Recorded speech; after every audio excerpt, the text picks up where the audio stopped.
The House of Mystery presents Inside Writing, the radio show where authors discuss their writing process in all genres. Welcome back to the House of Mystery on KFNX Phoenix, 1100 AM, Independent Talk Radio. I'm your host, Al Warren, and co-host is Kev Thompson. Hey, Al. How's it going this morning? You know, another beautiful day. Now we're back in true crime again, and if you remember, we had that Betrayal in Blue just not too long ago with Burl Bear. Mm-hmm. And so now we've got one of the guys that the book was kind of based on. It was kind of his memoirs, and he had a lot to do with it. And he's graciously said he'd come on and talk about it. And his name's Ken Urell. And thank you for being on the show, Ken. Happy to be here. Hello, gentlemen. How are you? Always good. Doing great. Welcome aboard. Thank you. Well, so this was quite a story, actually. At first, the first I actually heard about it was through Burl and doing an interview with him and stuff. How did you get connected with Burl to do the book? Well, what happened was I had written my memoirs probably going back 25 years ago. I started writing it when I was actually actively involved in crime, and I knew someday there's going to be a movie or a book. It was that outrageous, the things we were doing. So I was actively writing things down, and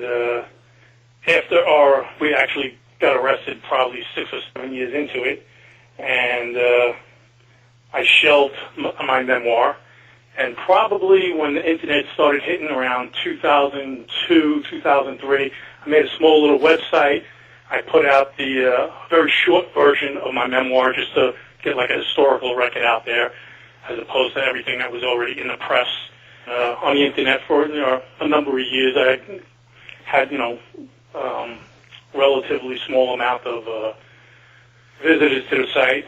And then what happened was there was a producer, television and movie producer, who, as a kid, as a teenager, he was very familiar with our story. And he would skip high school to go home and watch us on the news. There was a live commission on it. And he always said one day he would like to make a movie about this.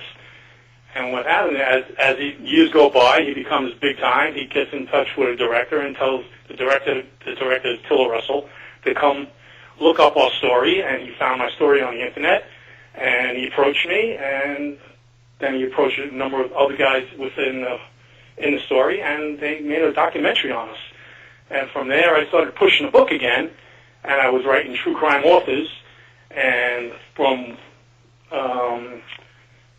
Tampa journalist Paul Guzzo was very interested in doing it, but he thought it was beyond his ability, so he put me in touch with Burl, and that's how me and Burl hooked up. Fantastic.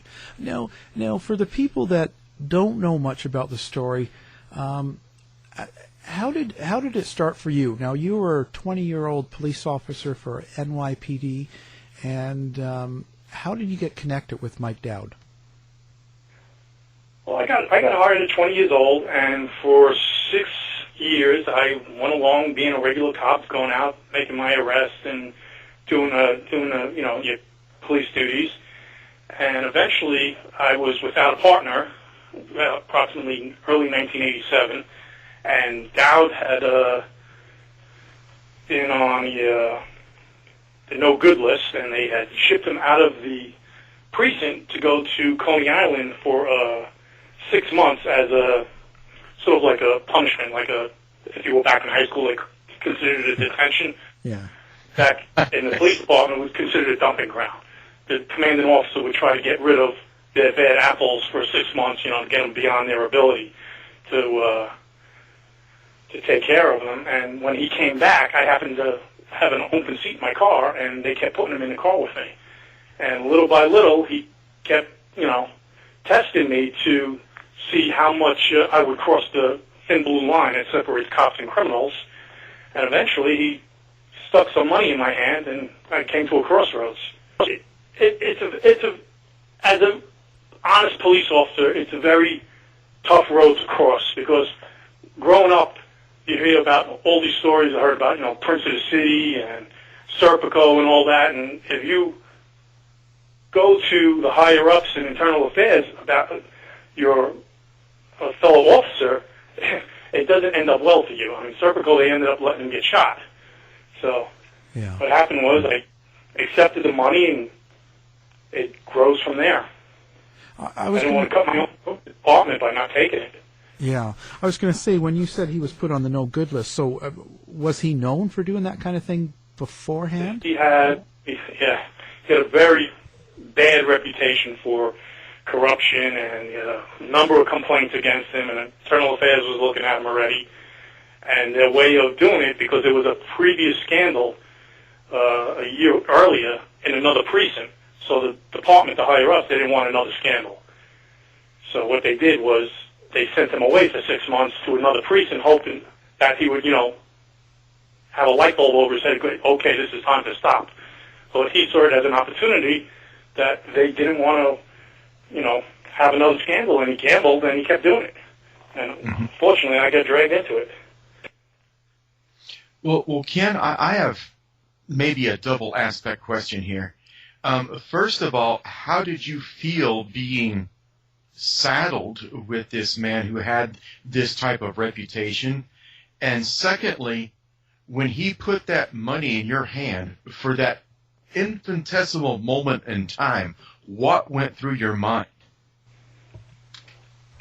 Well, when they kept putting him in the car, I vehemently, protested it. I went to roll call, said I didn't want to work with the guy, and they basically said I had no choice. I had a whole bunch of cops come over and tell me, don't work with him, give up your car, go walk a foot post so you don't have to work with him. And I thought I was uncorruptible, which was a sad mistake. And when we did have that first situation, when he put the money in my hand, basically I have three choices. I could take the money and accept it, and hopefully it doesn't happen again. I could not take the money and tell him no thanks and be just as guilty because now I know he did a crime. Or I could turn him into the internal affairs unit, which is basically cutting my own throat in the department. Because if you snitch or rat or whatever you want to call it on a fellow officer, your career is basically over. You have ruined your career path. And much like I said earlier, Serpico, you don't have those fellow brother cops there to back you up because they'll never trust you. Yeah, I understand. I've worked with the sheriff's department here for 15 years, and then I worked 3 years in corrections and 3 years in counter narcotics previous to that.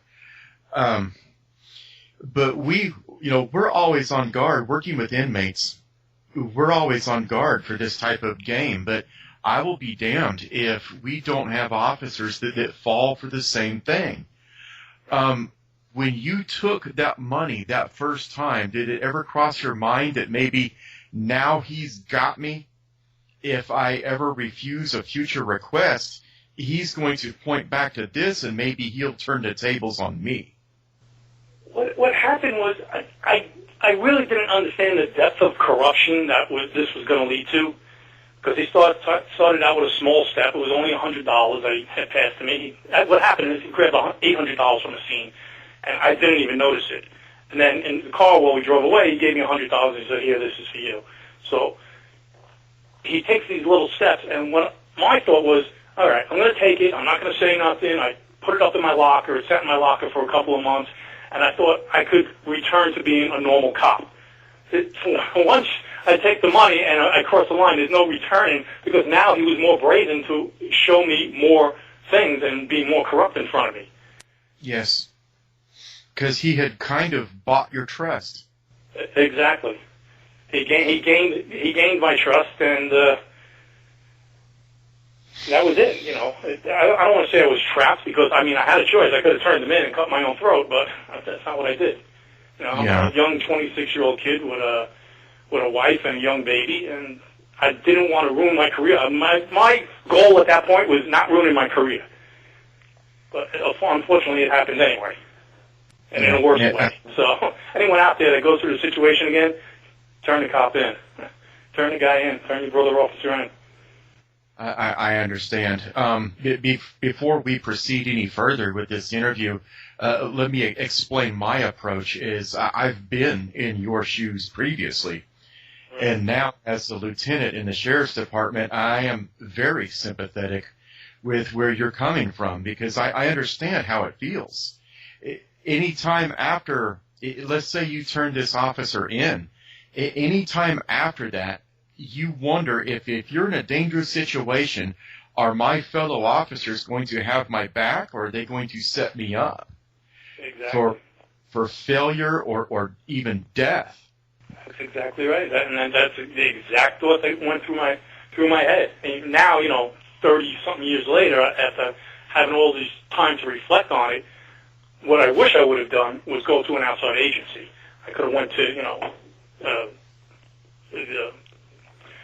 the special prosecutor's office. I could have went to the DEA. I could have done, there were other choices without going within my department, because if I would have went within my department, it would have leaked back to the guys in the precinct, and I would have been, in trouble. I would have been cutting my own throat, like I said.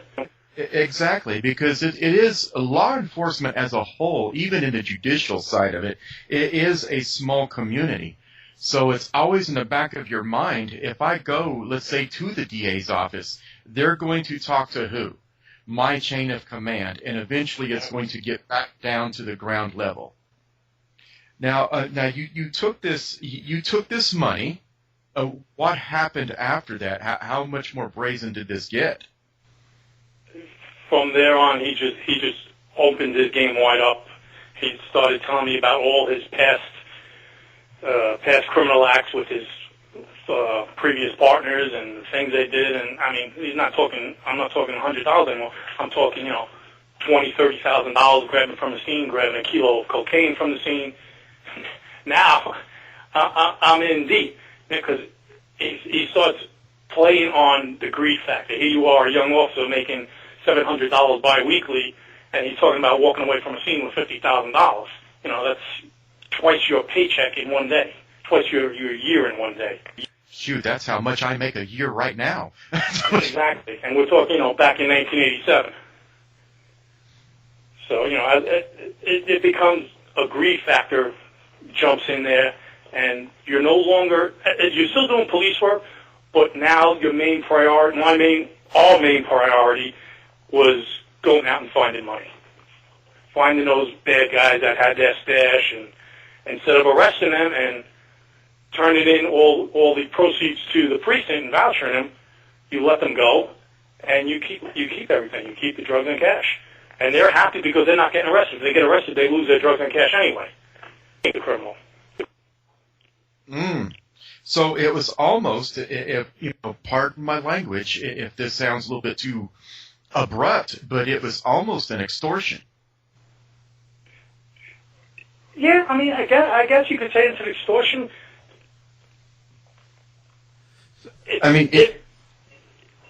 It's more like, yeah, I guess you could say it's extortion. You give me this amount of money, I'm going to take your money, I'm going to take your drugs, and in exchange, you do not get arrested. Or did I misunderstand? It's because it's not like we knew who these particular deals were, and then we went there and made a deal with them. It's if you caught them in the act, and then just took everything and say, okay, you're free to go, you're not getting arrested, and they'd just be happy.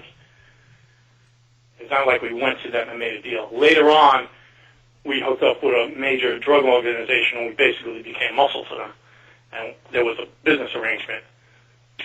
So I wouldn't exactly say extortion. I apologize. I wasn't trying to be rude or abrupt. No, that's all right. That's all right. Context. Technically, it might have been considered an extortion. Yeah. Well, so what was the level that you went to? What was the amount of cash that you guys were bringing in, do you think?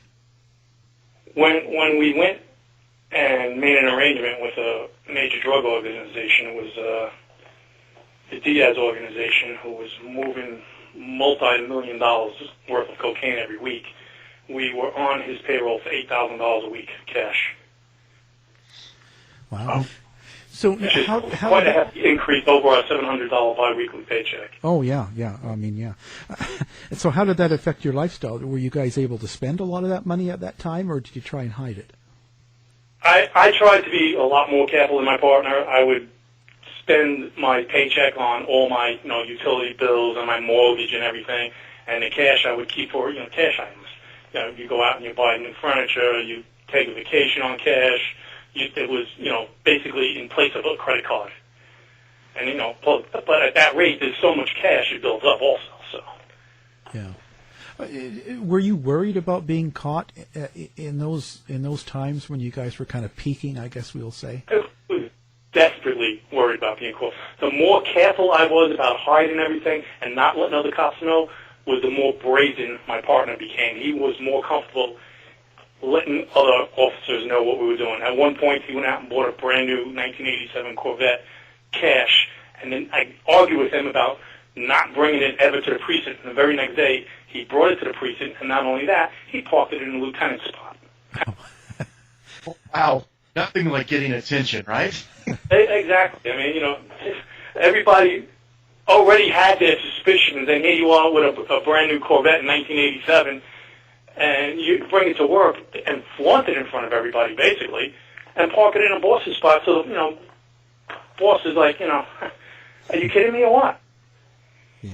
Yeah. That's got to be. So, do you find yourself, you're quite opposite of Mike Dowd? Mike Dowd was your partner.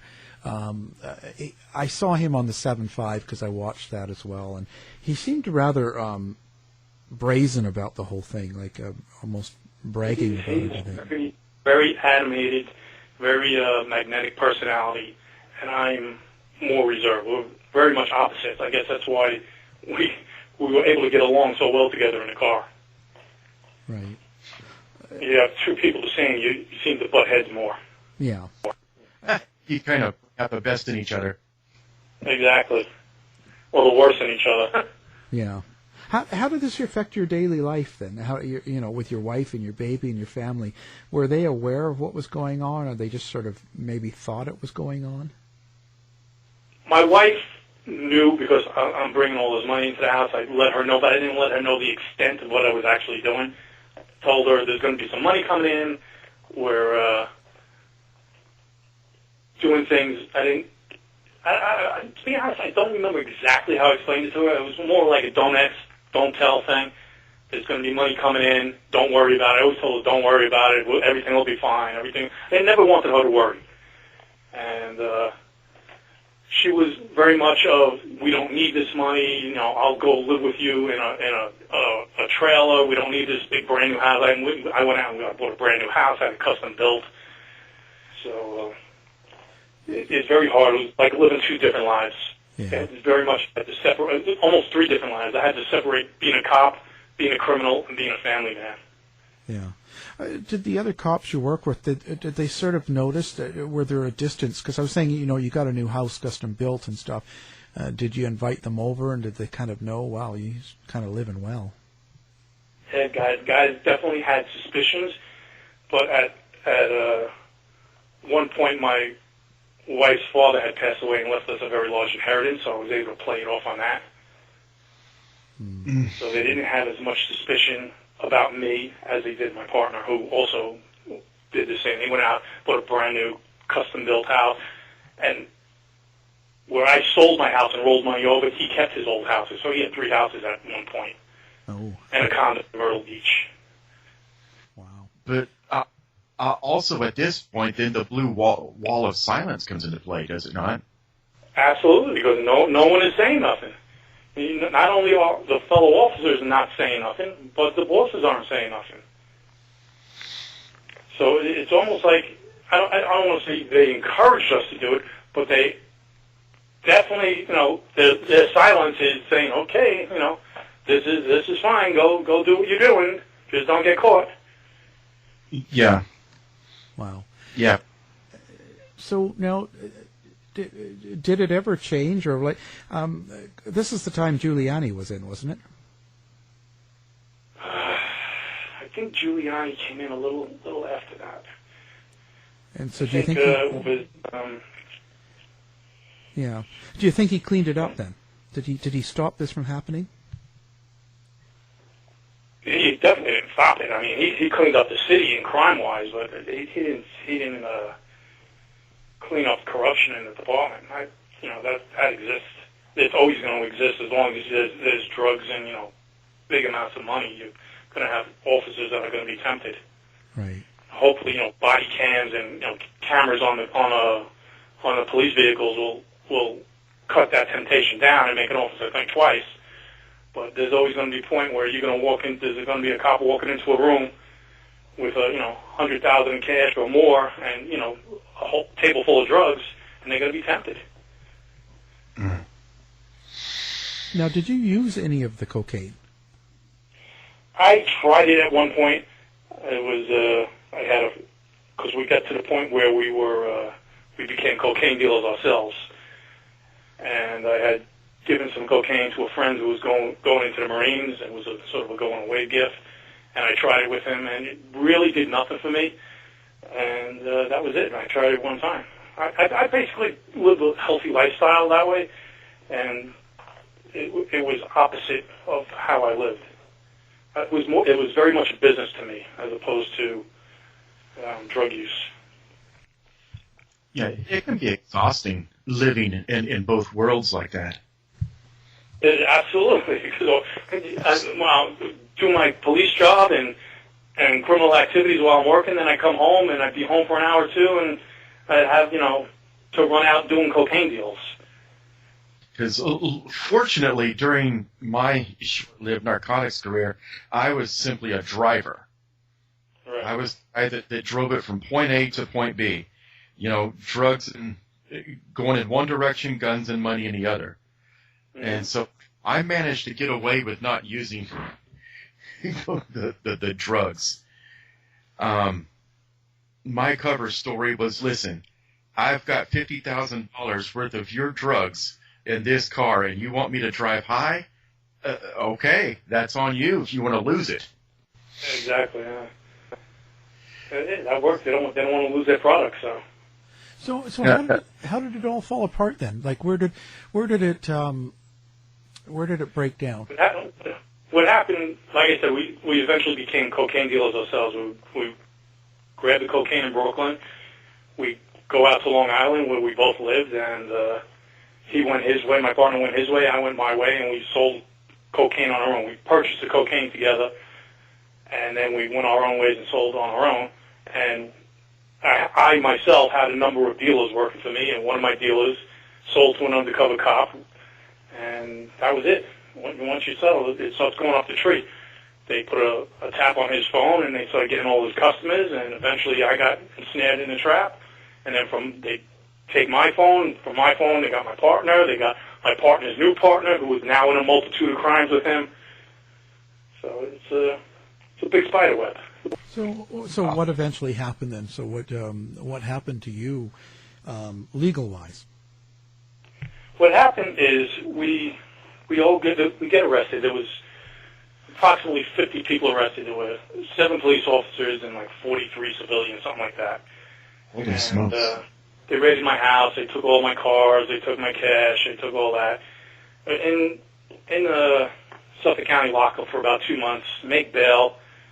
We all get out on bail. And while we're out on bail, my partner comes to me with a plan to skip the country and go live in Central America with our families because we're facing 25 years to life.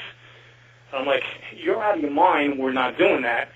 And in this plan that he kept pushing and pushing, we got to do it. We can't do it. We're not going to do 25 years. That's crazy. Blah, blah, blah, blah. I had a very good lawyer, and I guess his lawyer was not on top of the game as much as mine was. And my lawyer was already trying to make a plea bargain with the prosecutors out in Suffolk. And at that point, my lawyer told me, look, you're facing 25 to life. You're probably going to be able to get a plea bargain for 8. Do your time. I was 32 at the time. You'll be out when you're 40. Life isn't over. And I accepted it. It was almost a relief to know, okay, this is all over. My partner did not want to accept that. He thought, 25 years, he's not doing 25 years. And he had a bunch of Colombians that were renting one of his houses who came to him with a plan to go hit a stash house of a customer that owed them 10 kilos of cocaine. The customer took off with the kilos and never paid them. So he wanted to hit this stash house. The customer's wife was still living there. Grab the wife, take her to a hotel, execute her, and then split all the profits. He was like, I'm not doing this, I'm not doing this, I'm not doing this. And after he, we kept insisting, I'm in this plan. I'm like, is he setting me up? Because no one is going to do this while they're on bail. It's a crazy thought. But his brain was so soaked in cocaine, he wasn't seeing clearly. And I was, seeing things clearly. No, let's do the 8 years and be done with it. And I told my lawyer about it, and my lawyer's like, you're out of your mind. You're aware of this plot. You can't let this happen. You have to, sit down with the feds and let them know what's going on. And I told my partner, the feds called us in for a meeting. And he's like, that's all the more reason we need to do this. If the feds are looking at us, we're looking at life. It's going to be worse. I'm like, Mike, we can't do this. We're going to go away forever. 8 years is 8 years. Life is life. And I was looking at saying 8, and he's saying, no, it's going to be life. And his plan was to go do this. So that's insane. I sat down with insane. the feds and let them know what was going on. That is an insane plan, Ken. Butch Cassidy and the Sundance Kid. I saw that movie. I know how it ends. I didn't want to end like that. It does sound like a setup. How convinced were you that this was a setup? Because it had to be a setup because the whole plan was insane. It was insane. It's like, we're really not going to do this. Either the Colombians were setting us up, and he's too stupid to see that, or he's setting the Colombians and me up.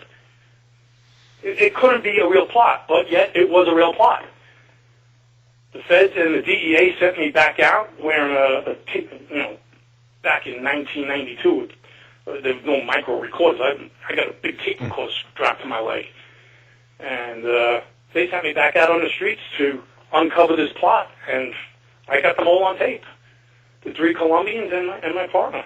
Having said that, knowing these cartels the way that I do, how did you get past Colombian security in order to record this?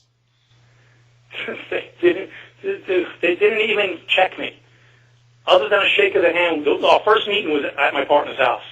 And when I got there, they were all there already. And I came in, I sat down at the dining room table, and they started laying out what they wanted to do. And my partner and I told them, okay, we're going to think about it, even though I know my partner's already gung-ho because he got us meeting them, and he told me he wants to do it.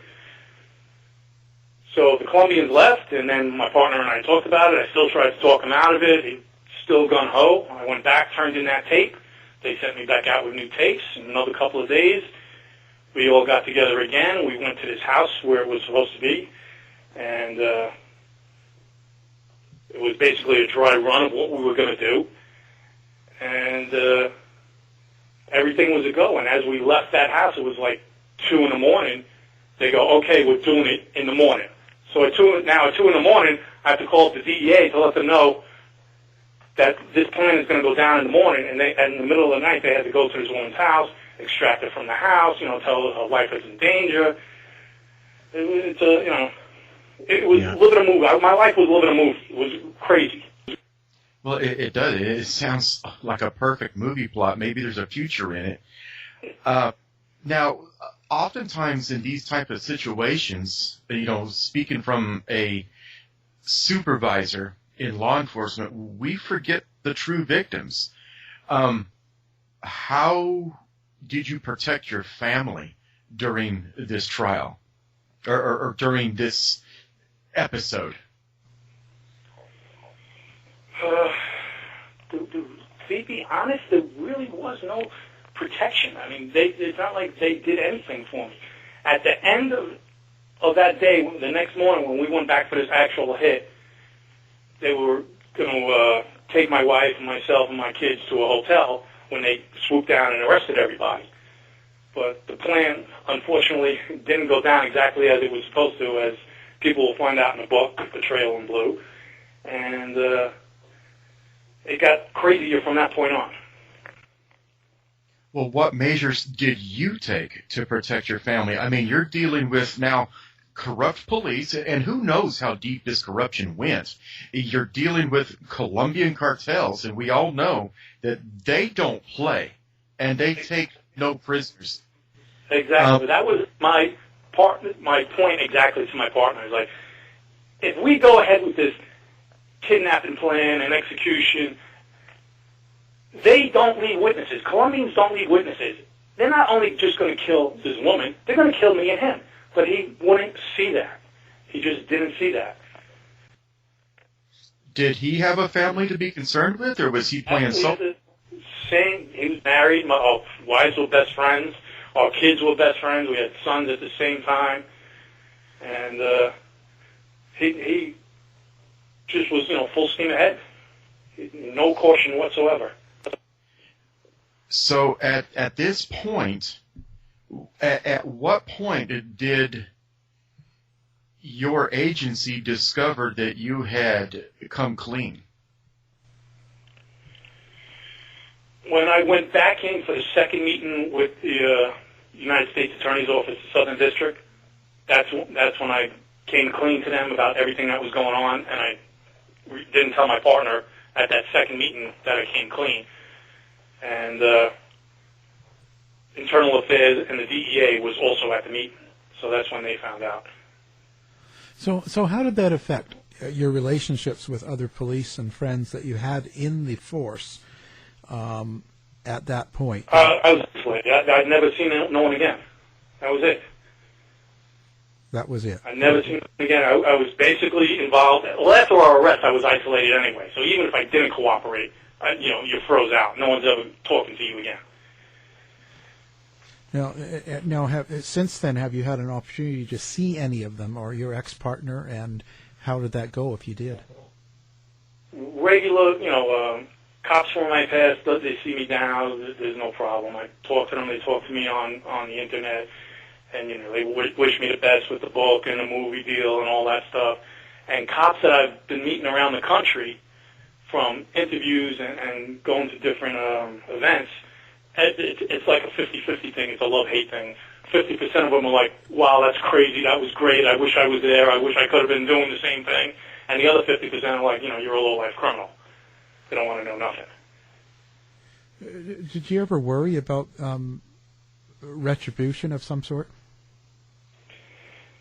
For the first, I'd say, couple of years I did, and then, as time goes on, you get more laxed and things go by. Now I don't worry about it. I'm in touch with all the players that were in the game. They all talk to me.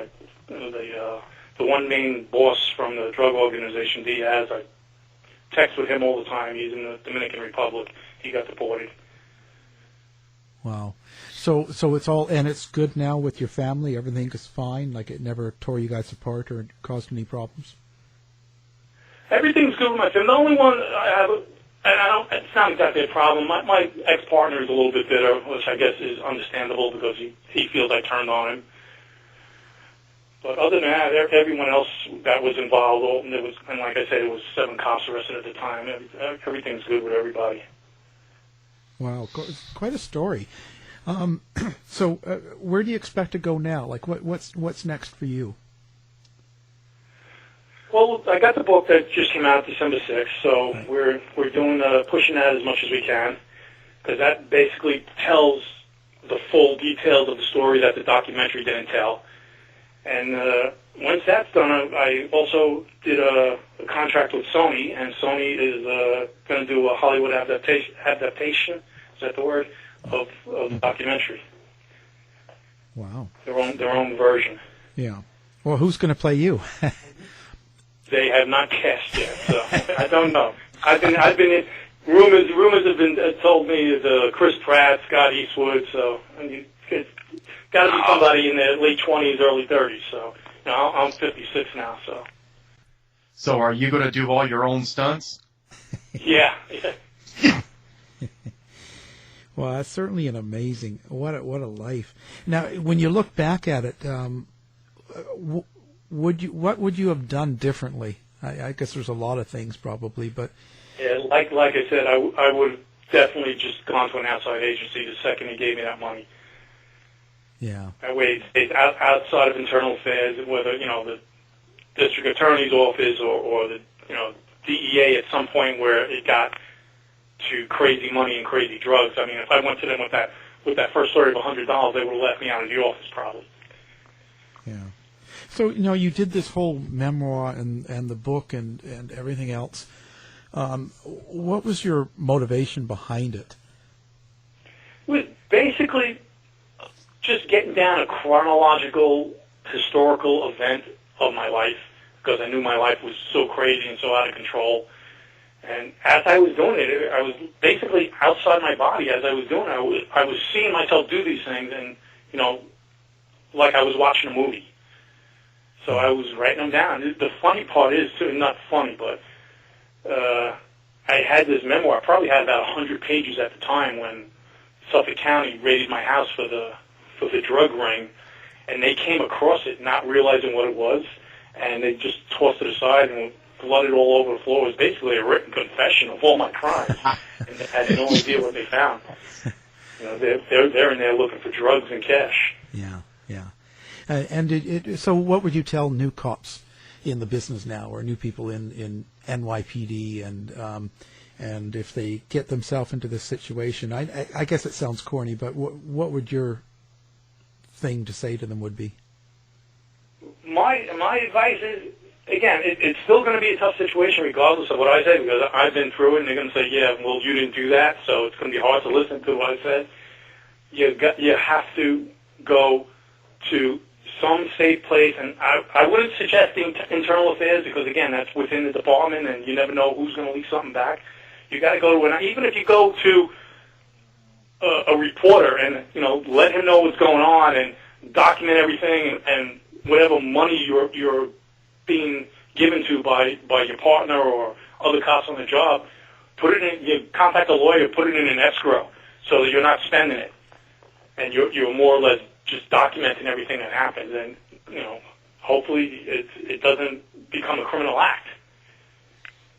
But to take the money and try to deal with it yourself is not a good choice, because it gets harder and harder. Each step gets more advanced, and eventually, greed, like I say, greed takes over. Well, Ken, let me. I mean, that's a good answer, but let me challenge you just a little bit on it, because I'm a lieutenant in the sheriff's department, and I consider myself to be somebody who is honest and forthright, and I try to portray that to my troops. And I understand what it's like to be at that ground level, and I understand what it's like to be in your shoes. Not to this extent, but was there, speaking as a supervisor who loves his men dearly, and I would do the right thing by somebody who came to me with this situation, was there nobody in your department that you trusted or looked up to enough to go to them and say, hey, listen, I think that I'm in trouble, and what should I do? There was no one I would trust with this information. Not at that time. I mean, and even yourself now, I mean, I believe you that you're a trustworthy lieutenant and boss and all that. But at some point when that officer comes to you, you're going to have to go to a higher up. And that officer knows that. You're not going to be able to keep it to yourself.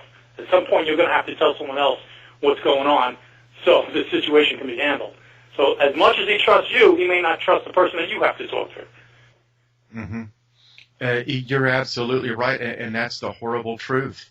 From my experience, I would just go to an outside agency. And even then, if you go to an outside agency, you still don't know who you're talking to. But because it's an outside agency, I think it's a little safer. Now, for my benefit, and others that may be in my shoes, I still got 5 years to retirement. What advice would you give to a supervisor should one of his men or women come to him with a situation like this? What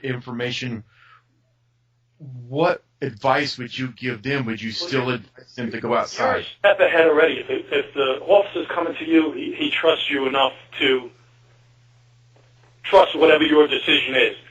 And like we said, your decision is going to have to be, eventually you're going to have to tell someone else.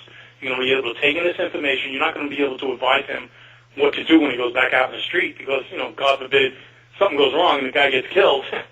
That can't be on your head, so you have to go to someone else. So you're ahead of the game already if he came to you. Mm-hmm. Well, I have to say, I respect what you did, and I admire you for the courage that it took to do what you did.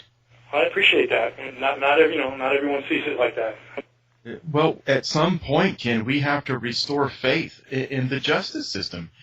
What is the average citizen supposed to think when they hear that some people who are the embodiment of the law are breaking the law and are no better than the criminals themselves? At some point, we have to restore the faith and say, listen, I realized that I was in a bad situation, so I chose to do the right thing and restore faith in the justice system. Yeah, I understand that. I mean, people got to remember, too, first of all, this was back in the crazy 80s where drugs and crack and was out of control, was at its height. So it was more, I would think, more easily corruptible to the average officer, whereas now it's not there. I know the trust isn't there with the public, especially here in this story, having this story out there, and other stories. There's other stories out there, but at some point you've got to be able to trust that officer, and there's plenty of good officers out there that are, putting that trust and restoring that trust in the public. And you got the public has to use those officers as their role models, not the few guys that are corruptible. And it's 0.009% that becomes as crazy as we did. Right. Oh, and that's any profession. Anybody's corruptible. Everybody has their number. Yeah.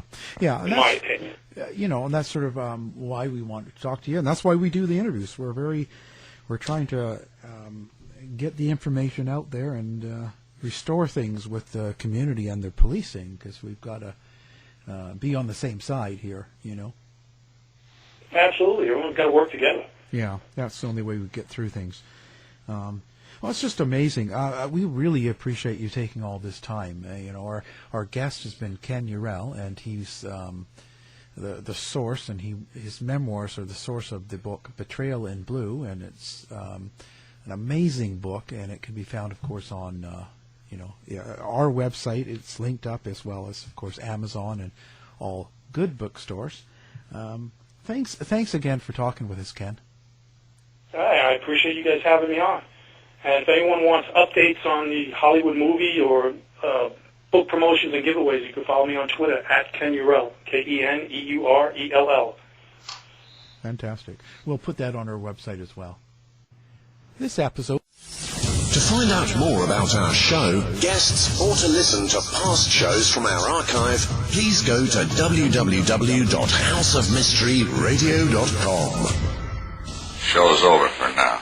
Was it as good for you as it was for me? Well, good night.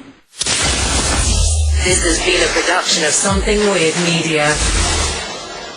I'll be back.